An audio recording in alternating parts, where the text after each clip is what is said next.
آقا نامدار مدینے کے تاجدار ارواح و نافدہ صلی اللہ تعالی علیہ وسلم کے پیارے دیوانوں، ایک بھائی نے پوچھا تھا کہ 73 فرقوں کے بارے میں بتایا، حالانکہ انہوں نے 74 لکھا، شاید ہو سکتا ہے ٹائپنگ میں کچھ مسٹیک ہو گئی ان کی۔ بہرحال 73 فرقوں کے بارے میں انہوں نے بتانے کے لیے کہا۔ تو جب میں نے اس کی تحقیق کی تو کثیر تعداد میں احادیث ملی اس تعلق سے، اس کا خلاصہ کلام میں آپ کے سامنے پیش کرنے والا ہوں۔ خلاصہ یہ ہے کہ آقا کریم علیہ السلام نے صحابہ سے عرض کیا تھا ایک دفعہ کہ میری امت میں 73 فرقے ہوں گے، ان کے اندر سے 72 فرقے جہنمی ہوں گے اور ایک فرقہ جنتی ہوگا۔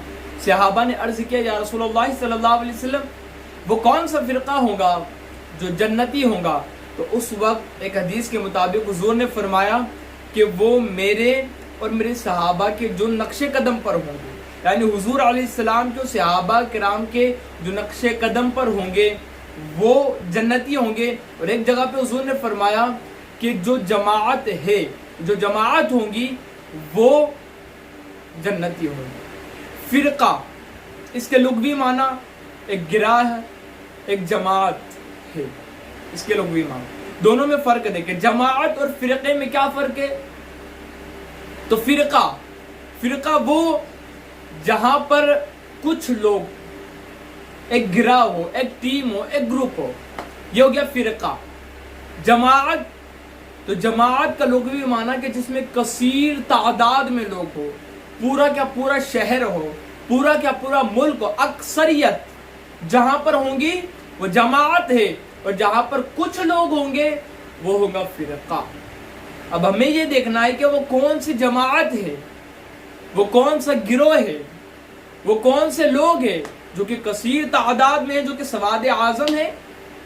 تو ہم اگر تلاشنے میں نکلیں گے کہ وہ لوگ جو حضور کے نقش قدم پر ہے، جو سنت کے پیروکار ہے، وہ لوگ جو صحابہ کو مانتے ہیں، صحابہ کے جو نقش قدم پر ہے وہ کون ہے، تو ہمیں پتہ چلے گا کہ وہ جماعت اہل سنت والجماعت۔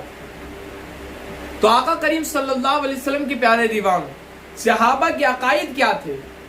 حضور علیہ السلام سے صحابہ کی محبت کتنی تھی؟ صحابہ حضور علیہ السلام کو کس قدر مانتے تھے؟ صحابہ اہل بیت کی کس طرح تعظیم کرتے تھے؟ صحابہ ہر سنت کے پیروکار کس طرح تھے؟ تو وہ ساری چیزیں جن لوگوں میں پائی جائے، وہ ساری ادا جن لوگوں میں پائی جائے کہ حضور سے عشق بھی ٹوٹ کر کرتے ہیں، سنت کے پیروکار بھی ہے، صحابہ کی تعظیم بھی کرتے ہیں، اہل بیت کو بھی مانتے ہیں، علماء کی تعظیم بھی کرتے ہیں، ولیوں کی تعظیم بھی کرتے ہیں، اللہ کے نیک بندوں کی جو عزت بھی کرتے ہیں، علم خود بھی سیکھتے ہیں، اوروں کو بھی سکھاتے ہیں اور اس پر عمل بھی کرتے ہیں، ایسی جماعت کون سی ہے؟ تو وہ جماعت اہل سنت والجماعت کی ہے، جو سواد اعظم بھی ہے، جو صحابہ کے نقش قدم پر بھی ہے، جو حضور کے سنت کے پیروکار بھی ہے، وہ جماعت ہے اہل سنت والجماعت کی۔ آقا کریم صلی اللہ تعالی علیہ وسلم کے پیارے دیوانوں، اب کچھ لوگ حضور علیہ السلام کو مردہ بھی مانتے ہیں کہ حضور مردہ ہو گئے، اب حضور کچھ نہیں کر سکتے۔ یہاں تک لوگوں نے کتابوں میں لکھا،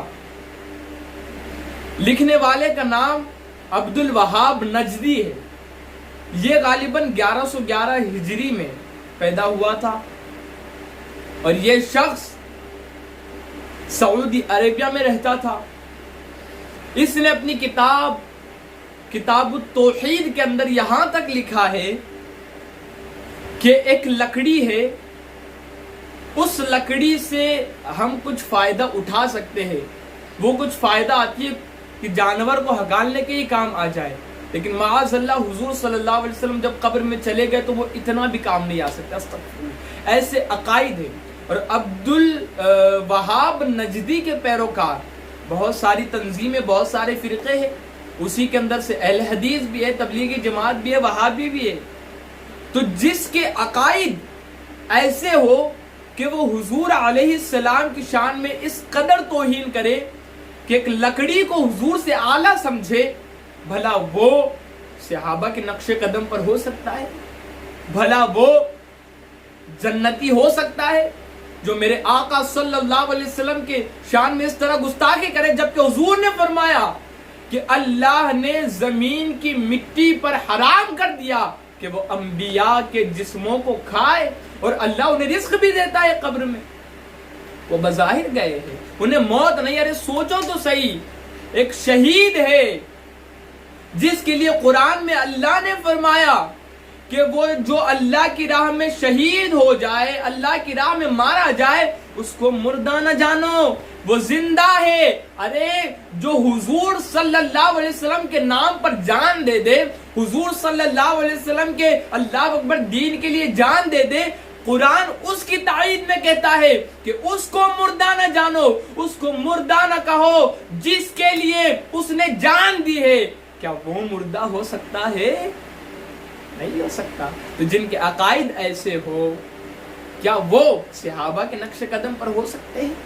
آقا کریم صلی اللہ علیہ وسلم کے پیارے دیوانوں، اسی طریقے سے رافضی جو کہ اکثر صحابہ کی توہین کرتے ہیں اور اماموں کو نبیوں سے افضل بتاتے ہیں، کیا ایسے لوگ بھی صحابہ کے نقش قدم پر ہو سکتے ہیں، رسول کے نقش قدم پر ہو سکتے ہیں؟ جبکہ اللہ تعالیٰ خود فرماتا ہے، ایک دفعہ حضور نے اللہ تعالیٰ سے پوچھا، غالباً اسی طریقے کی حدیث ہے، کہ میرے صحابہ یا کریم تیری نظر میں کیسے ہے؟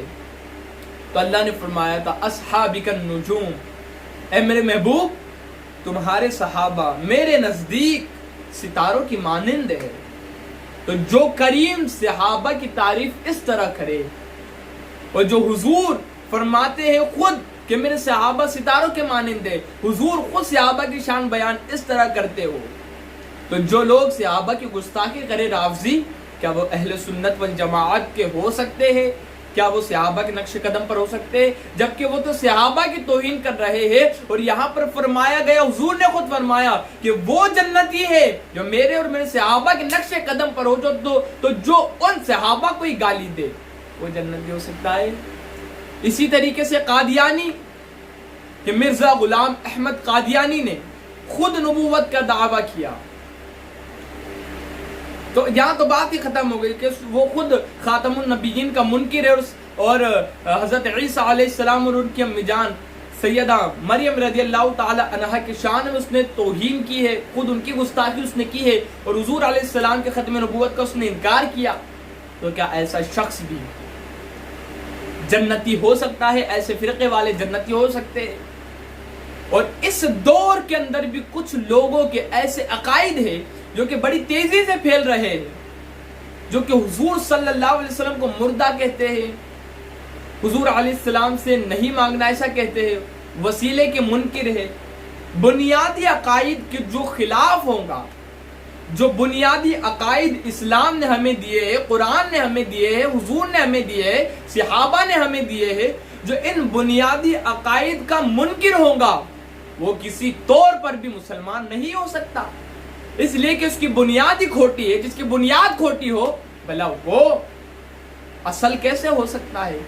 بھلا وہ جنتی کیسے ہو سکتا ہے؟ وہ صحیح کیسے ہو سکتا ہے؟ تو آقا کریم صلی اللہ علیہ وسلم کے پیارے دیوان، اپنے عقائد کی حفاظت کرو، اور ان عقائد کو جس طرح صحابہ کے عقائد تھے، جس طرح حضور علیہ السلام نے عقائد ہمیں بتائے ہیں، جس طرح تابعین کے تبع تابعین کے عقائد تھے، جو ہمارے علماء اہل سنت کے عقائد ہیں، ان کے سانچے میں ڈھال دو اور اپنا ایمان بچاؤ۔ اس لیے کہ ایک بندہ اگر اعمال کے معاملے میں کمزور ہو تو کسی طور پر اس کی سفارش ہو سکتی ہے، لیکن جس کے اندر ایمان کی کمزوری ہو اس کی حفاظت نہیں ہو سکتی۔ ایمان مین ہے، ایمان اصل ہے، ایمان اگر چلا گیا تو سب کچھ چلا گیا، ایمان بچ گیا تو سب کچھ بچا ہے۔ پھر تو اپنے عقائد کی اس طرح حفاظت کرو، علماء کے صحبت میں رہا کرو، اور اصل کو پہچانو، اس لیے کہ ہر شخص جو نماز کی ہمیں دعوت دے رہا ہے، یقینی طور پر یہ مانا نہیں جائے گا کہ وہ مسلمان ہے۔ جو سنت کی باتیں کر رہا ہے، یقینی طور پر یہ نہیں مانا جائے گا کہ وہ مسلمان ہے۔ یقینی طور پر مانا جائے گا مسلمان تو اس کے عقائد کی بنیاد دیکھی جائے گی، اس کے عقائد کس طرح ہے یہ دیکھا جائے گا، ورنہ کہنے کو تو زبان سے کہہ دیا لا الہ تو کیا حاصل، دل و نگاہ مسلمان نہیں تو کچھ بھی نہیں۔